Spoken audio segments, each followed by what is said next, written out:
sur Amazon ou Kobo. Les rideaux jaunes de Louise Allary. Une histoire d'un autre genre. Ce roman historique est rempli d'émotions de toutes sortes. C'est une histoire, comme seul sait raconter cet auteur, bien connu maintenant, grâce au nombre de livres écrits de différents styles. Il s'agit bien sûr de Louise Allary. Une histoire comme il s'en fait peu. Comme d'habitude, vous serez captivé d'un bout à l'autre, assurément. Voici un extrait. Amoureux à 11 ans.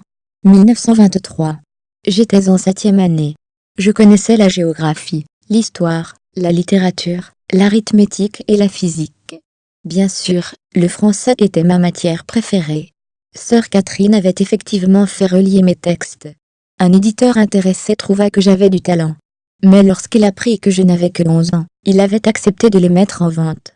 Sœur Catherine gardait l'argent des ventes pour moi. Je n'en avais nul besoin là où je me trouvais. Elle semblait si fière de ma réussite. Un jour elle m'apporta le journal et me dit « Lis ce qui est écrit ». « Je dois lire quoi ?» lui demandai-je. « Je te laisse le trouver. » Et elle quitta la bibliothèque un sourire aux lèvres. Je m'assis, et je commençai à lire jusqu'à ce que je tombe sur un entrefilet qui parlait de mon histoire et de mes livres. Je n'en revenais pas, j'avais mon nom dans le journal. Comme mes parents auraient été fiers de moi, je sortis mon chat de ma poche, et je l'embrassai les yeux noyés de larmes. Comme ma mère me manquait. Elle n'était plus là depuis si longues années. Je soupirai et me remis au travail. Le soir venu, au réfectoire, on m'apporta un immense gâteau. Tout surpris, je me demandai pourquoi. Les petites sœurs réunies se mirent à m'applaudir.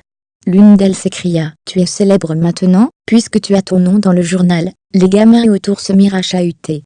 Je devins rouge, comme une pivoine, et je murmurai un merci à peine perceptible. Mon ami Victor me poussa du coude en me demandant de faire un discours. Je me levai donc, et je remerciai la sœur supérieure. Je dis que c'était grâce à elle, si je vendais des livres, et que j'avais mon nom dans le journal. Puis je me rassis, et je dévorai mon morceau de gâteau.